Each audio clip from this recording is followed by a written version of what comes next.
গোপাল একবার বরযাত্রী হয়ে বিয়ে বাড়িতে গিয়েছিল।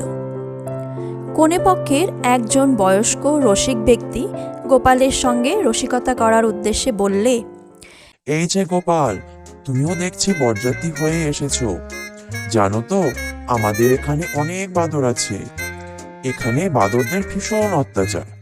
অবশ্য তোমার চেহারাও বাঁদরেরই মতো।